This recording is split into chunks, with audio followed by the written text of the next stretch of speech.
ನಾಯಕರಾಗಿರ್ತಕ್ಕಂಥ ಸುಧಾಕರ್ ಅವರು ಇದೇನ್ ಮೊದಲನೇ ವರ್ಷ ಇಲ್ಲ ಶೈಕ್ಷಣಿಕ ಪ್ರೋತ್ಸಾಹಧನ ಕೊಡ್ತಕ್ಕಂಥದ್ದು. ಸುಮಾರು 18 ವರ್ಷದಿಂದ ಅವರು ರಾಜಕಾರಣ ಪ್ರಾರಂಭ ಮಾಡಿದ್ದೆ ಮಕ್ಕಳಿಗೆ ಉಚಿತ ಬಸ್ ಪಾಸ್ ಮತ್ತು ಪುಸ್ತಕ ಕೊಡೋದ್ರ ಮುಖಾಂತರವಾಗಿ ಪ್ರಾರಂಭ ಮಾಡಿರ್ತಕ್ಕಂಥದ್ದು.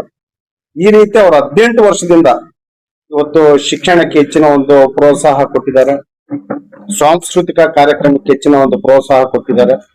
ಅದೇ ರೀತಿ ಆರೋಗ್ಯ ಶಿಬಿರಗಳನ್ನ ಮಾಡಿರ್ತಕ್ಕಂಥದ್ದು, ಯುವಕರಿಗೆ ಕ್ರೀಡಾ ಪ್ರೋತ್ಸಾಹ ಮಾಡಿರೋದು. ಈ ರೀತಿ ನಾನಾ ಕಾರ್ಯಕ್ರಮಗಳು ಒಂದಾಗ ಒಂದು. ಆಮೇಲೆ ಸಾಂಸ್ಕೃತಿಕ ನಾಟಕ ಆಡ್ತಾರೆ, ಯಾವ್ದು ದೇವಸ್ಥಾನ ಅಭಿವೃದ್ಧಿ ಕೆಲಸ, ಈ ರೀತಿ ನಾನಾ ಅಭಿವೃದ್ಧಿ ಕೆಲಸಗಳನ್ನ ನಮ್ಮ ನಾಯಕರು 18 ವರ್ಷದಿಂದ ಮಾಡ್ಕೊಂಡ್ ಬಂದಿದ್ದಾರೆ. ಈ ವರ್ಷ ಈ ತಿಂಗಳು 27ನೇ ತಾರೀಕು ಈ ನಾಡು ಕಂಡಂತ ಮಹಾ ನಾಯಕರಾಗಿರ್ತಕ್ಕಂಥ ನಾಡಪ್ರಭು ಕೆಂಪೇಗೌಡರ ಜಯಂತಿಯ ದಿನ ಅದ್ದೂರಿಯಾಗಿ ಕಾರ್ಯಕ್ರಮ ಮಾಡಬೇಕು. ಅದ್ರ ಜೊತೆಗೆ ಅರ್ಥಪೂರ್ಣವಾಗಿ ಇವತ್ತೇನು PUC ಓದ್ತಾ ಇರ್ತಕ್ಕಂಥ ಎಲ್ಲಾ ಮಕ್ಕಳಿಗೂ ಜಾತಿ ಭೇದ ಬಿಟ್ಟು ಎಲ್ಲಾ ಜನಾಂಗದವರನ್ನು ಒಂದು ಕಡೆ ಸೇರಿಸಿ ಪ್ರೋತ್ಸಾಹಧನ ಕೊಡ್ಬೇಕಂತಕ್ಕಂಥ ಒಂದು ತೀರ್ಮಾನವನ್ನ ತೆಗೆದುಕೊಂಡಿದ್ದಾರೆ. ಇವತ್ತು PUC ಓದ್ತಾ ಇರ್ತಕ್ಕಂಥ ವಿದ್ಯಾರ್ಥಿನಿಯರು, ಅದೇ ರೀತಿ ಇವತ್ತು ಪದವಿ ಮಾಡ್ತಾ ಇರ್ತಕ್ಕಂಥ B.Ed, BSc, BCom, engineers, MBBS ಪೂರ್ತಿ ಪದವೀಧರ ಹುಡುಗರಿಗೆ ಇವತ್ತು ಪ್ರೋತ್ಸಾಹಧನ ಸುಮಾರು ಒಂದು 5,000 ರೂಪಾಯಿ ಎಲ್ಲ ವಿದ್ಯಾರ್ಥಿಗಳಿಗೆ ಕೊಡಬೇಕು.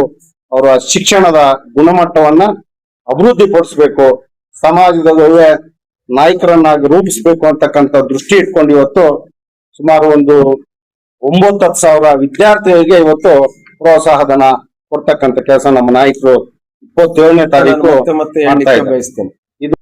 ಇವತ್ತಿನ ವಿಷಯ ಏನು ಅಂತಂದ್ರೆ, ಬರ್ತಕ್ಕಂಥ 27ನೇ ತಾರೀಕು ಏನು ಬೆಂಗಳೂರು ನಗರವನ್ನ ಕಟ್ಟಿದಂತಹ ಪ್ರಭು ನೂರಾರು ವರ್ಷಗಳ ಹಿಂದೆನೇನೆ ವರ್ತಕರಿಗೆ ಮತ್ತು ಆಯಾ ಕಸುಬುದಾರರಿಗೆ ಅವಶ್ಯಕತೆ ಆಗೋ ರೀತಿನಲ್ಲಿ ನಗರವನ್ನ ರೂಪಿಸಿದಂತಹ ನಾಡಪ್ರಭು ಕೆಂಪೇಗೌಡರ ಜಯಂತಿ. ಇವತ್ತು ವಿಶೇಷ ಏನು ಅಂತಂದ್ರೆ, ನಾಡಪ್ರಭು ಕೆಂಪೇಗೌಡರ ಜಯಂತಿ ಅಂದೇನೇನೆ ನಮ್ಮ ನಾಯಕರಾದಂತ ಡಾಕ್ಟರ್ ಕೆ ಸುಧಾಕರ್ ಅವರ ಜಯಂತಿ ಸಹನು ಅವತ್ತೇ ಬರ್ತದೆ, ಹುಟ್ಟುಹಬ್ಬ ಸಹನು ಅವತ್ತೇ ಬರ್ತದೆ. ಅವರ ಹುಟ್ಟುಹಬ್ಬದ ಪ್ರಯುಕ್ತ ಮತ್ತು ನಾಡಪ್ರಭು ಕೆಂಪೇಗೌಡರ ಹುಟ್ಟುಹಬ್ಬದ ಪ್ರಯುಕ್ತ ಇವತ್ತು Sai Krishna charitable trust, K Sudhakar foundation ಇವೆರಡರ ವತಿಯಿಂದ ಈ ಬಾರಿಯ ಶೈಕ್ಷಣಿಕ ಸಾಲು ಪ್ರಾರಂಭ ಆಗಿದ್ದು, ಈ ಶೈಕ್ಷಣಿಕ ವರ್ಷದ ಆರಂಭದಲ್ಲೇನೆ ದ್ವಿತೀಯ PUC, ಪ್ರಥಮ PUC, ಪದವೀಧರ ಯಾವುದೇ ಕ್ಷೇತ್ರ ಆಗಿರ್ಬೋದು, ಪದವಿ BA, BCom, BSc, B.Ed, BP.Ed, pharmacy, physiotherapy, nursing ಎಲ್ಲ ರೀತಿಯಾದಂತಹ ಪದವಿ ವ್ಯಾಸಂಗ ಮಾಡ್ತಾ ಇರ್ತಕ್ಕಂತಹ ಪ್ರತಿ ವಿದ್ಯಾರ್ಥಿ ಯಾವುದೇ ಜಾತಿ ಭೇದ ಭಾವ ಇಲ್ಲ, ಯಾವುದೇ ಪಕ್ಷಾತೀತವಾದಂತಹ ಭೇದ ಭಾವ ಇಲ್ಲದೆ ಇವತ್ತು ಚಿಕ್ಕಬಳ್ಳಾಪುರ ವಿಧಾನಸಭಾ ಕ್ಷೇತ್ರದಲ್ಲಿ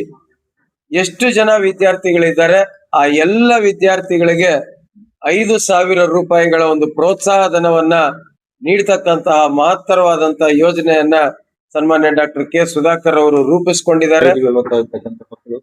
ಅದೇ ರೀತಿ BS, BP.Ed ಯಾವುದೇ ಒಂದು ಪದವಿ ಇಲ್ಲಿ ಓದ್ತಾ ಇರ್ತಕ್ಕಂಥ ಮಕ್ಕಳಿಗೆ ಅವರಿಗೆ ಪ್ರೋತ್ಸಾಹ ಧನವಾಗಿ 5,000 ರೂಪಾಯಿ ಕೊಡುವಂತ ಕಾರ್ಯಕ್ರಮವನ್ನ ಈಗಲೂ ಕೂಡ ಅವರು ಕೈಗೆತ್ತಿಕೊಂಡು ಆ ಒಂದು ಕಾರ್ಯಕ್ರಮದ ಏನು 27ನೇ ತಾರೀಕು ಮುಂದಿನ ತಿಂಗಳು 27ನೇ ತಾರೀಕು ಕೆಂಪೇಗೌಡ ಜಯಂತಿ, ಈ ತಿಂಗಳು 27ನೇ ತಾರೀಕು ನಡೀತಕ್ಕಂಥ ಕೆಂಪೇಗೌಡ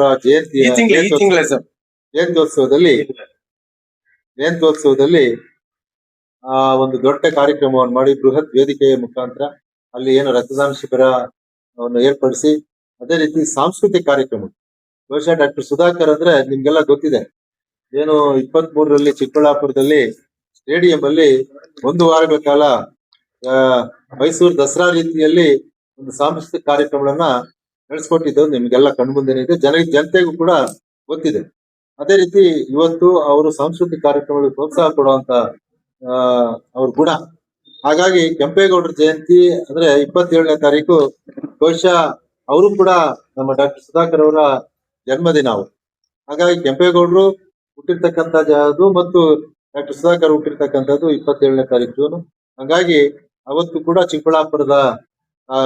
ಚಿಕ್ಕಬಳ್ಳಾಪುರ ವಿಧಾನಸಭಾ ಕ್ಷೇತ್ರದ ಎಲ್ರಿಗೂ ಕೂಡ ಒಂದು ಒಳ್ಳೆಯ ಸಾಂಸ್ಕೃತಿಕ ಕಾರ್ಯಕ್ರಮಗಳನ್ನು ಏರ್ಪಾಡು ಮಾಡಿ ಅವತ್ತು ಊಟದ ವಸತಿ ಮತ್ತು ಊಟದ ಜೊತೆಗೆ ಯಾರು ಹಳ್ಳಿಗಾಡಿನಿಂದ ಬರ್ತಾವ್ರ ಸಾರಿಗೆ ವ್ಯವಸ್ಥೆ ಕೂಡ ಮಾಡ್ತಕ್ಕಂತ ಒಂದು ಕೆಲಸವನ್ನ ಅವ್ರು ಮಾಡ್ತಾ ಇದ್ದಾರೆ. ಹಾಗಾಗಿ ಇವತ್ತು ಅದರ ವಿಷಯವಾಗಿ ಇವತ್ತು ಸುದ್ದಿಗೋಷ್ಠಿಯನ್ನ ಕರೆದಿರ್ತಕ್ಕಂಥದ್ದು. ಇದು ಬಹುಶಃ ಡಾಕ್ಟರ್ ಸುಧಾಕರ್ ಅವರು ಸಾಮಾಜಿಕ ಕಳಕಳಿ ಇರ್ತಕ್ಕಂಥ ಒಬ್ಬ ರಾಜಕಾರಣಿ. ಬಹುಶಃ ಅಧಿಕಾರಕ್ಕೋಸ್ಕರ ನಾನು ಈ ರೀತಿ ಮಾಡ್ತಾ ಇದ್ದೀನಿ ಅನ್ನೋದಲ್ಲ. ಹಿಂದೆ ಅವರು ಏನು ಈ ಸಾಯಿ ಕೃಷ್ಣ ಚಾರಿಟೇಬಲ್ ಟ್ರಸ್ಟ್ ಮತ್ತು ಸುಧಾಕರ್ ಫೌಂಡೇಶನ್ ಈ ಮಧ್ಯೆ ಅದು ಆಗಿದೆ. ಸಾಯಿ ಕೃಷ್ಣ ಚಾರಿಟೇಬಲ್ ಟ್ರಸ್ಟ್ ಮೊದಲಿಂದ ಆ ಒಂದು ಟ್ರಸ್ಟ್ ಅಡಿಯಲ್ಲಿ ಅನೇಕ ಕಾರ್ಯಕ್ರಮಗಳನ್ನು ಮಾಡಿದೆ. ಹಾಗಾಗಿ ಇವತ್ತು ಚಿಕ್ಕಬಳ್ಳಾಪುರ ವಿಧಾನಸಭಾ ಕ್ಷೇತ್ರದ ಎಲ್ಲ ಜನತೆ ಇದರ ಒಂದು ಉಪಯೋಗವನ್ನ ಪಡ್ಕೋಬೇಕು ಅಂತ ಹೇಳಿ ನಮ್ಮ ಮೂಲಕ ಇವತ್ತೇನು ತಾವು ಸುದ್ದಿ ಮಾಧ್ಯಮದ ಎಲ್ಲ ಸ್ನೇಹಿತರು ಬಂದಿದ್ದೀರಿ, ನಿಮ್ ಮೂಲಕ ಈ ಒಂದು ವಿಧಾನಸಭಾ ಕ್ಷೇತ್ರದ ಜನತೆಗೆ ವಿಷಯ ಅರಿಬೇಕು. ನಾವು ಕೂಡ ಇದ್ರ ಬಗ್ಗೆ ಬೆಳಕನ್ನು ಚೆಲ್ಲಬೇಕು ಅಂತ ಹೇಳಿ ನಮ್ಮಲ್ಲಿ ಮನವಿ ಮಾಡಿ ನನ್ನ ಮಾತನ್ನು ಮುಗಿಸ್ತೇನೆ. ನಮಸ್ಕಾರ.